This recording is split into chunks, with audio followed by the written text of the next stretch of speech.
네, 여러분 모두가 하고 있는 것 중에 가장 중요한 것 하나, 먹는 것일 수 있고 자는 것일 수 있는데요. 그 중에 한 가지 일하는 것일 수 있다는 생각을 하게 됩니다.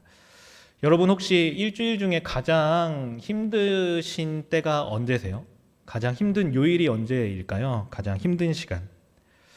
일주일 중에 이날이 오지 않았으면 하는 날이 혹시 있으십니까? 주일 예배 나오기 싫어서 토요일이 안 왔으면 좋겠다 이러신 분들은 없죠? 토요일이 가장 힘들다 이러신 분 없죠? 네, 감사합니다. 여러분들은 어떤 요일이 가장 힘들고 그 다음 날이 오지 않았으면 하고 생각하는지 잘 모르겠습니다. 근데 많이 얘기되었죠? 월요병이라는 게 있다고 하잖아요. 그래서 직장인들이 월요일이 오지 않았으면, 그래서 주일 밤만 되면, 일요일 밤만 되면 내일 출근할 것에 대한 스트레스로 인해서 어떻게 하지? 어떻게 하지 하면서 그 밤을 지샌다는 월요병이 있습니다. 공부하시는 학생들은 언제가 가장 안 왔으면 할까요? 수업이 때때로 다르고 수업 듣는 날이 어떤 사람은 공강이 다르니까요. 조금 다를 텐데요. 학생들도 방학이 끝날 때는 내일이 개강이다. 내일에 이제 다시 학기가 시작되고 수업이 시작된다고 하면 기분 좋으십니까? 나는 공부를 열심히 해야 되기 때문에 수업이 열릴 때 너무 신난다. 이런 분 계십니까? 그런 분 계시면 박사까지 하시기를 축복합니다.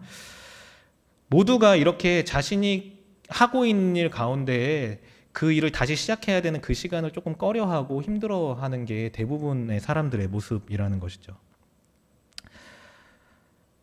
이렇게 보면 사람들은 다 일에 대해서 조금 힘들어하고 일에 대한 생각을 할 때, 일을 떠올릴 때 힘들다, 굉장히 수고롭구나, 내 삶에 이런 일들이 꼭 있어야 할까라는 생각들을 한다는 것이죠. 언제나 그랬듯이 이런 일에 대해서도요, 세상에서는 수많은 얘기들이 오고 가고 있습니다. 유튜브나 블로그를 통해서 보는 것들도 일에 관한 얘기들이 많이 있죠. 사람들은 힘들어하면서도 유튜브나 블로그를 보면요, 아니면 인스타 광고를 보면 스마트하게 직장 생활하는 법, 일잘러에 어쩌고 저쩌고, 일잘러에 어쩌고 저쩌고 뭐 이런 것들 있잖아요. 그리고 지금 당장 그만둬도 괜찮은 커리어를 만드는 법. 사람들은 일하는 걸 힘들어하면서도 자기의 일을 더 잘하고 싶어하는 열망도 있는 것 같습니다. 그래서 그 일을 잘하고 싶은 열망을 막 불태우죠. 불태우다가 어느 때인가 번아웃 되는 일들도 벌어지곤 합니다.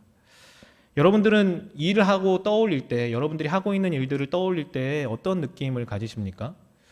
아까 얘기했듯이 너무 본인이 하고 있는 일을 떠올릴 때마다 너무 기대되고 신나서 출근하는 날이 얼른 왔으면 이렇게 생각하십니까?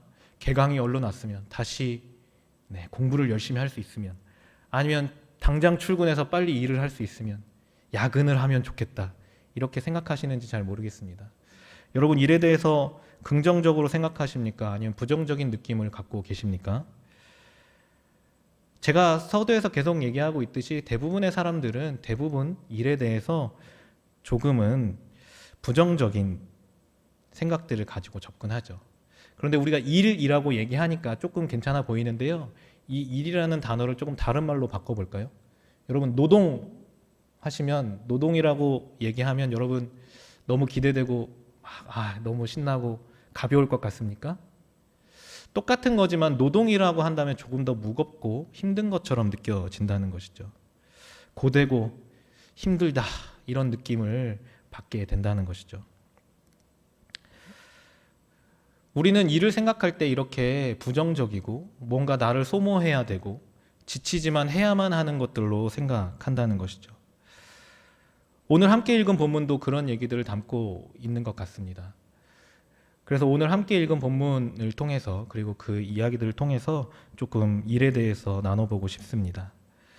요즘 라이프 스타일을 규정하는 여러 가지 단어들이 있잖아요. 근래에 여러분 라이프 스타일을 규정하는 단어 중에 생각나는 거 있으십니까? 다음 주부터는 이런 것도 못합니다. 아무도 안 계셔가지고요. 요즘 최근에 유행했던 라이프 스타일을 지칭하는 단어 뭐가 있을까요? 너무 많이 얘기했습니다. 욜로. 욜로도 이제 조금 지나간 것 같고요. 요즘에 한창 많이 얘기되고 있는 라이프 스타일 그리고 사람들의 어떤 성향이 있는데요. 여러분 뭔지 혹시 아십니까? 기대하는 제가 바보겠죠. 네. 혹시 파이어족이라고 들어보신 적 있습니까? 네, 발음이 조금 안 좋죠. 혹시 도널드 트럼프 전 미국 대통령의 가장 유명한 유행어가 뭔지 아십니까? 네, 여러분 TV를 안 보시죠? 네. 미국 대통령이 되기 전에요. 미국의 리얼리티 프로그램에 도널드 트럼프가 나와서 이제 했던 맨날 끝날 때마다 했던 얘기죠. You are fired. 네, 너 해고됐다고. 트럼프 하면 저는 사실은 대통령보다 fired가 생각나는데요. 그때 fired라고 말하는 게 무엇입니까? 너 해고됐다는 표현이죠. 그리고 그 자리에서는 해고됐다고 표현하지만 우리가 은퇴할 때 뭐 리타이어라고 하지만 네, 혹시 은퇴할 때도 이런 표현을 쓰곤 합니다.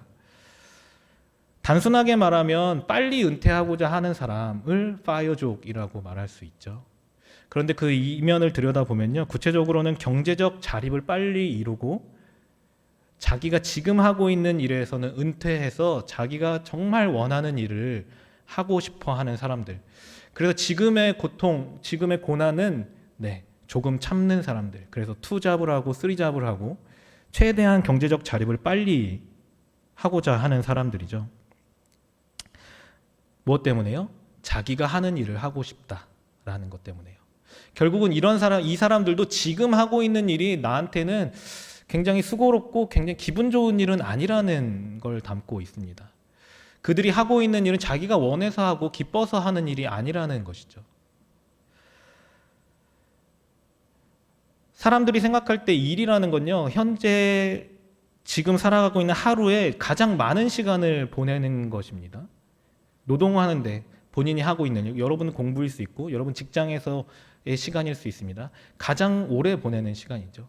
그리고 생계를 위한 수단이거나 아니면 고된 노역으로 일을 생각한다는 것이죠. 아니면 사회적으로 인정받기 위해서, 아니면 사회적으로 내가 이걸 해야지만 인정받을 수 있다라고 해서 자신의 시간을 들이고 자신의 체력을 들이고 자신의 모든 것들을 들여서 그 일들을 하고 있다는 것이죠. 그런데 사람들은 그 일을 자신의 가지고 있는 것들을 소모해가고 잃어간다고 많이들 생각한다는 거예요. 그렇기 때문에 지금의 일에는 빨리 은퇴하고 싶고 자기가 진정으로 원하는 일만을 하고 싶어 한다는 것이죠. 이런 얘기들을 종합하면요, 결국은 사람들에게 일은 고되고 힘든 것으로 받아들여지고 있다는 것입니다. 그런데 사람들에게 왜 일이 그렇게 고되고 힘든 것으로 인식되어지기 시작했을까요? 오늘 함께 읽은 본문의 말씀이 어쩌면 우리에게 그 시작을 알려주고 있을지도 모르겠습니다. 우리가 함께 읽은 본문 이야기는요, 아담과 하와가 범죄한 이후에 내려진 저주에 대해서 이야기하고 있는 장면이죠. 그 내용이 무엇입니까? 땅이 저주를 받았다고 이야기하죠. 그래서 어떻게 되죠? 평생 수고해야지만 그 소산을 먹을 수 있게 되었다고 이야기합니다. 그리고 그 흙으로 돌아갈 때까지 얼굴에서 땀을 흘려야지만 너희가 무언가를 얻을 수 있게 되었다고 말하고 있습니다. 죄의 결과로 우리의 생활, 우리의 인생은 수고롭게 되었다는 것이죠. 수고로움을 통해서만 우리는 필요를 얻을 수 있게 되었다는 것입니다. 죄의 결과로 인해서 우리의 삶은 굉장히 고생스러운 것이 되어졌다는 것이죠. 우리의 삶이 원래는 고생스럽지 않았는데 죄의 결과로 인해서 모든 사람의 삶은, 일은 고생스럽고 수고로운 것이 되었다는 것입니다.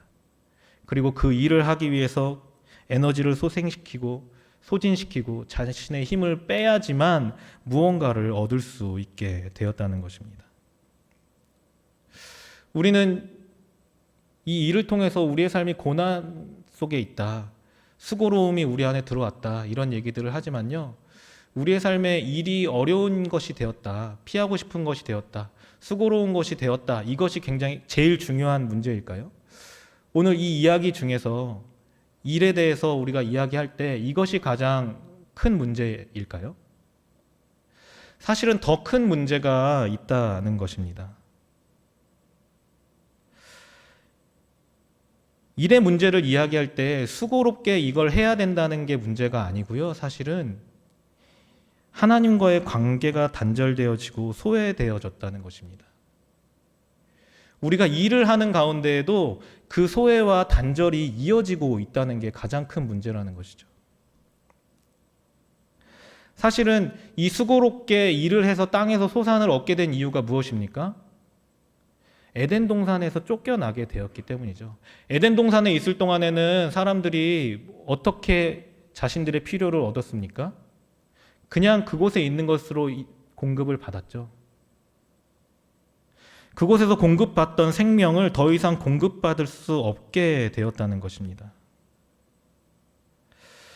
그래서 하나님에게서 소외된 것들을 통해서 우리에게 일이라는 것, 수고로운 일이 생겼다라고 이해하는 게 맞다는 것이죠.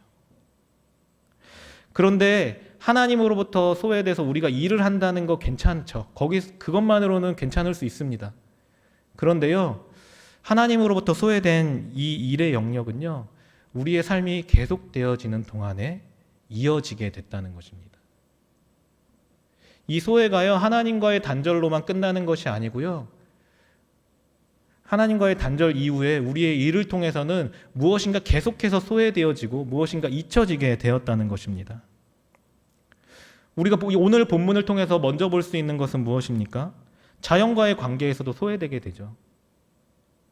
자연을 다스리고 그 안에서 모든 것들을 얻어 누리던 인간이요, 이제는 노력을 해야지만 그곳에서 무언가를 얻을 수 있게 되었습니다.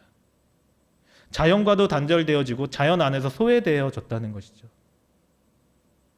소외된 존재로서 그 안에서 수고로운 노력을 해야지만 무언가를 얻을 수 있는 존재가 되어졌다는 것입니다. 이 소외와 단절은요, 인간관계 안에서 드러나죠. 아담과 하와의 관계가 굉장히 좋아 보이십니까? 이 저주 이후에 계속해서 나오는 것들은 서로 소외시키고 배제시키는 일들입니다. 아담과 하와의 문제만이 아니고요, 성경 전체를 통해서 계속해서 그 일들이 일어나죠. 소외와 배제의 일들이 일어납니다. 결국은 사람들은 하나님과의 관계에서의 소외, 자연과의 관계에서의 소외, 인간관계에서의 소외 속에서 살아가게 되었다는 것입니다. 그리고 그것은 그때에 멈추지 않고 계속해서 이어지고 있다는 것이죠. 여러분들은 혹시 이 문제를 과거의 문제라고 생각할 수도 있습니다. 그때만의 문제겠지. 그렇게 생각할 수도 있습니다. 왜냐하면 우리는 구원을 얻었다고 말하니까요. 우리는 구원을 얻었다는 게 무슨 뜻입니까? 우리의 죄의 문제가 해결되어졌다는 얘기를 하죠. 그리고 우리가 구원을 얻었고 이제 세상 가운데 하나님의 사람으로서 살아가게 되었다라고 이야기합니다. 그래서 우리가 구원받은 것들을 이야기하고 우리의 일을 다시 한번 생각해보자. 우리의 일은 그렇게 고난스럽고 그냥 우리에게 주어진 걸 대충 하는 게 아니다. 하나님의 사람으로서 일을 해야 된다라고 누군가 말했죠. 누구죠? 누굴까요? 우리는 이 세상의 왕 같은 제사장으로서 모두가 각자의 일 가운데 제사장으로서 살아가야 된다. 누굽니까?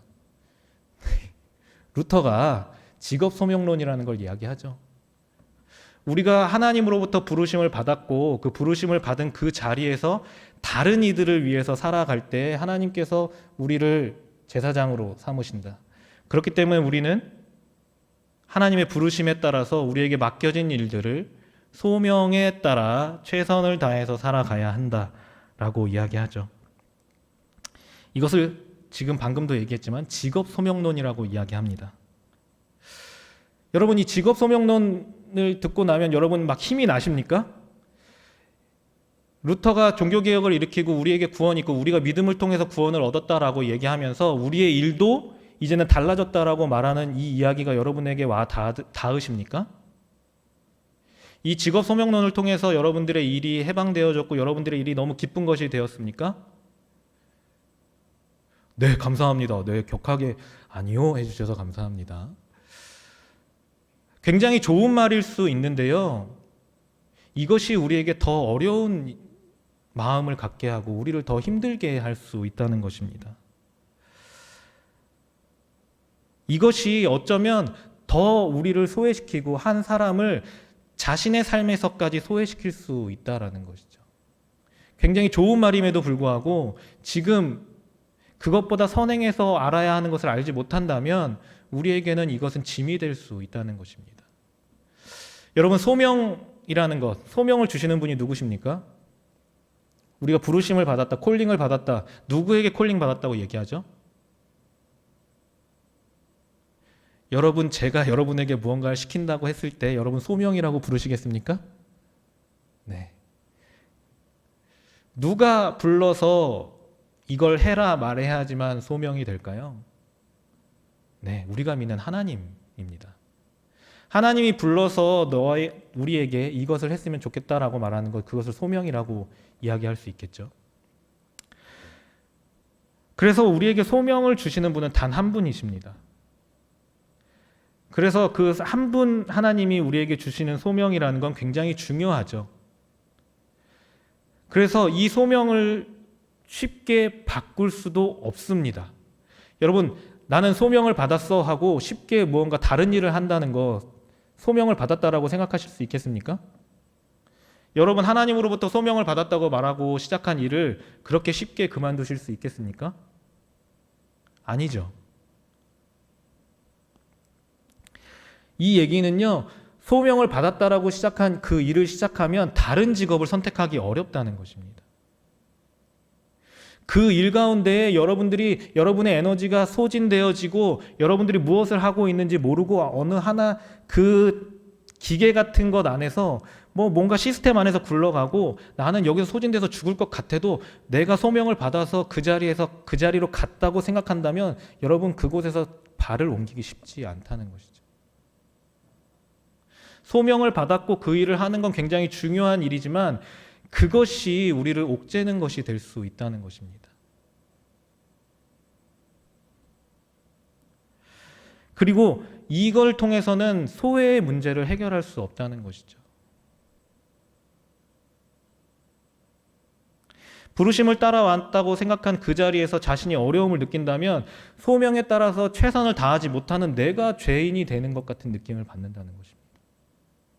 다른 것을 선택할까 고민한다는 건 죄책감 가운데 거할 수 있게 된다는 것이죠. 그래서 자신이 힘들어 죽겠는데도 더 많은 에너지를 쏟고 내가 소명이라고 생각하는 그 일을 붙들고 늘어지고 있다는 것이죠. 자신은 소진되어지고 있는데요. 자신의 가치를 그 일에서 찾지 못하는데도 그것에 잡혀서 살아갈 수밖에 없다는 것입니다. 결국은 인생 가운데서 자신을 소외시키게 된다는 것입니다. 소명이 잘못됐다는 게 아니고요. 하나님의 부르심이 잘못되었다는 게 아닙니다. 그에 앞선 무언가가 필요하다는 것이죠.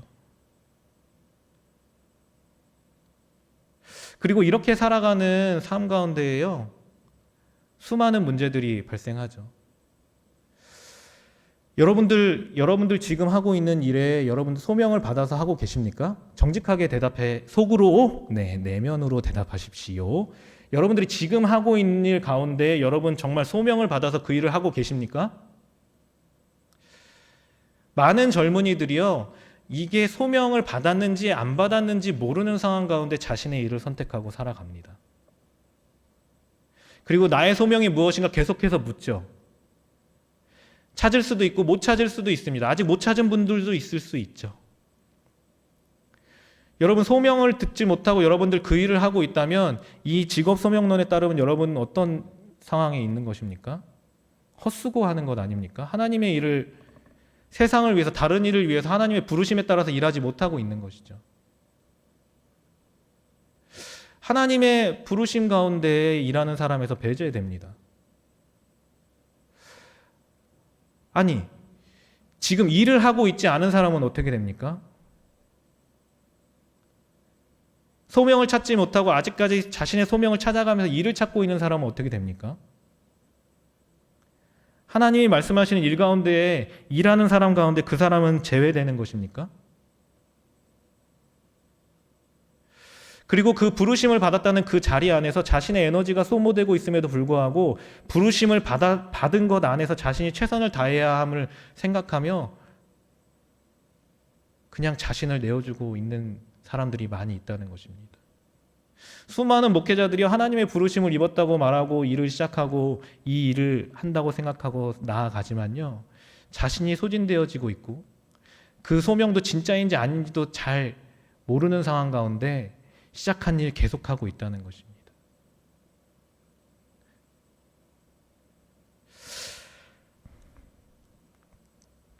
우리가 이렇게 생각한다면 우리는 일을 어떻게 해야 될까요? 이 일의 문제를 어떻게 해야 될까요? 이 일의 문제는, 하나님이 말씀하시는 이 일의 문제는, 우리가 삶에서 겪고 있는 이 일의 문제는 언제 해결받을 수 있습니까? 예수님 다시 오시면 해결받을까요? 예수님 다시 오셔서 이곳에 하나님의 나라가 임했을 때 여러분, 이 일의 문제는 해결되어집니까? 네, 질문입니다. 그때 해결되어질까요? 여러분 그렇게 생각하십니까? 이게 굉장히 죄송한 말인데요. 여러분, 하나님 나라를 기다린다. 여러분들이 기다리는 하나님 나라, 천국은 무엇입니까? 하나님의 나라, 회복될 하나님의 나라의 원형을 우리가 어디서 볼 수 있습니까? 네, 새 창조 되기의 새 창조의 원형 모델이 무엇입니까? 첫 번째 창조겠죠. 에덴 동산에서 우리는 하나님의 새롭게 우리 이 땅 가운데 임할 하나님의 나라를 볼 수 있습니다. 그런데 그 하나님의 나라 가운데요, 노동이 있습니다. 여러분 기억하십니까? 하나님의 나라가 이 땅 가운데 임하면 여러분들의 일이 끝날 것 같습니까? 여러분들의 노동은 끝납니까? 그냥 놀고 먹고 그냥 신나게 지낼 수 있는 게 천국인 것 같으십니까? 이거 어떻게 하죠? 창세기 2장에 보면요, 아담을 창조하시고 뭐라고 하시죠? 에덴으로 이끌어 오시고 경작하라고 이야기하죠. 그리고 다스리라고 이야기합니다. 경작은 일을 해야 된다는 것입니다. 그리고 다스리는 것도 그냥 이렇게 보면 다스리는 게 아니고요, 그 다스림을 위해서 최선을 다해서 일해야 합니다. 이렇게 얘기하다 보면요, 우리는 일에서 자유할 수가 없습니다. 하나님께서는 우리의 자유를 뺏고 우리를 그냥 부려먹기를 원하시는 분이실까요? 하나님께서 우리에게 새로운 창조를 말씀하시고 하나님 나라가 임할 때 이런 일들을 보겠다, 너네들이 경험할 하나님의 나라다라고 미리 우리에게 알려주신 이 에덴 동산의 이야기 가운데 우리의 일의 모습을 다시 한번 생각해 볼 수 있는 내용이 있다고 저는 생각합니다. 아담이 일을 시작하죠. 일을 합니다. 그런데 그곳 가운데에는 소외가 없습니다. 하나님께서 아담에게 다스리라고 말하는 존재들이 무엇입니까? 죄의 결과로 소외됐던 땅이고 자연이죠. 이 땅 가운데는 수많은 다른 존재들입니다. 그리고 다스리라고 명령하신 그 하나님이 함께 하시죠. 어떠한 소외도 단절도 없습니다. 그리고 아담이 그 일을 하면서 수고로웠다라고 말하지 않습니다. 일을 하지만 그것이 고되고 더 이상 그들의 노력으로만 무언가를 얻을 수 있다고 말하지 않죠. 에덴 동산에서 공급되어지는 자연적으로 공급되어지는 것이 있습니다. 그럼에도 일을 하죠. 하나님께서 말씀하신 그 다스림을 이어가기 위해서. 원래 하나님의 일 속에는 소외가 없이 모두가 함께 일하고 함께 조화롭게 살아가는 삶이 있습니다. 하나님이 말씀하시는 일은 그런 것이라는 것이죠. 누군가 소외되고 나의 삶이 소진되어져 감에도 나를 소외시켜 가며, 그리고 다른 사람을 위해서 내가 일하는 것이 중요하다는 것 때문에 내가 지쳐가는 것들을 잊어가며 일하는 게 아니라는 것입니다. 어느 누구 하나도 소진되어지고 소외되어지는 것이 아니고 모두가 함께 일하고 그 안에서 관계하는 것이 하나님의 일의 속성이라는 것이죠. 그런데 어떻게 이렇게 할 수 있습니까? 단 한 가지 이유겠죠. 하나님이 함께 하신다는 것입니다. 에덴 동산에서는 하나님께서 동행했다고 말하고 있습니다. 매일의 삶 가운데 하나님이 동행하시죠. 아담에게 무언가 일하라고 말씀하셨지만 하나님이 그렇게 일을 시켜놓고 멀리 떠나 있는 존재가 아니라는 것입니다. 에덴 동산에 함께 거하시며 그와 함께 했던 하나님이 있었기 때문에 아담이 그 일을 할 수 있었다는 것입니다. 네, 물론 천지창조 이야기하다 보면 동물들에게 이름을 붙이고 조화롭게 살아가는 모습들을 보게 됩니다. 최초에는 그냥 대충 그럴 수 있었겠지 이렇게 생각하실지 모르겠지만 인간으로서 그렇게 할 수 있습니까? 여러분 그렇게 하실 수 있겠습니까? 이 모든 것들은 하나님이 함께 하심으로써만 가능한 이야기라는 것이죠. 그 하나님께서요, 우리에게 구원을 허락하시고 말씀하신 게 무엇입니까? 하나님 나라가 임할 것이다. 우리에게 구원이 임하고 하나님의 나라가 임할 것이다. 그 하나님의 나라를 여러분 기대하십니까? 그 하나님의 나라를 기대하며 살아간다는 것은 무엇입니까? 이 에덴 동산에서의 모습과 같은 일들이 이 땅 가운데 이루어질 것들을 소망하는 삶으로 살아가는 것이겠죠. 그리고 그것을 상상하며 지금의 일을 해 나아가는 것일 것입니다. 하나님께서 말씀하시는 것이 이것이구나. 그래서 이 모습을 상상하며 지금의 삶에서 그 일을 해나가기를 원하고 그렇게 살아가기로 결정하고 살아가는 것. 그것이 이 땅 가운데 하나님께서 말씀하시는 일을 해나가는 삶이라는 것이죠. 에덴 동산을 원형으로 우리가 그 삶을 상상해 볼 수 있다면 우리에게 지금 필요한 것은 무엇입니까? 하나님의 함께 하심입니다. 다른 것이 아니고요. 지금도 함께 하시는 하나님을 경험할 때 지금도 내가 어떠한 상황 가운데 어떠한 일을 하는 것과 상관없이 그 일을 통해서 하나님이 함께 하실 것이라는 소망을 갖는 것.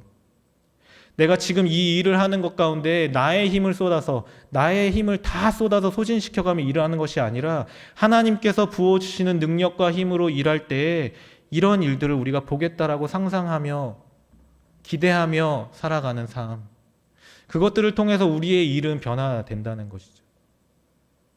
우리의 노력과 우리의 힘으로 하는 것이 아니고요. 너무 단순한 논리일 수 있습니다. 하지만 분명한 것은 이것부터 시작해야 한다는 것이죠. 하나님께서 주시는 능력으로 살아가지 못하고 있고 하나님께서 주시는 능력으로 이 일을 대하고 있지 못하다면 여러분들은 또 여러분들을 소진하고 다른 사람들을 소진시켜가며 일을 하고 이 땅 가운데 하나님 나라가 임할 수 있다라는 소망을 가지지 못한다는 것이죠. 우리가 이 땅 가운데 하나님의 나라가 임할 것이라는 소망을 가지고 하나님께서 일할 것이라는 소망을 가지고 이 땅 가운데 일을 한다는 것은요.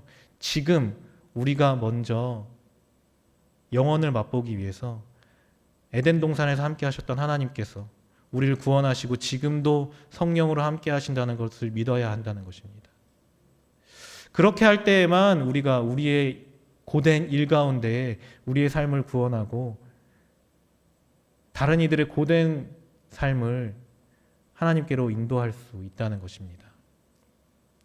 여러분 그런 삶을 소망하십니까? 여러분들의 일을, 여러분들이 살아가는 삶의 고단함을 그렇게 하나님과 연결시키고 하나님께서 주시는 힘으로 살아갈 때 여러분들이 진정한 기쁨을 누리길 원하십니까? 여러분들이 맛볼 하나님의 나라를 성령과 함께함으로 지금 맛보기를 소망하십니까? 그렇게 소망하시는 분들, 소망하기로 결단할 때 하나님께서 우리의 삶 가운데 역사하시고 우리 삶 가운데 변화를 일으키실 것입니다. 우리 그렇게 소망하시는 분들 함께 찬양하면서 기도할까요?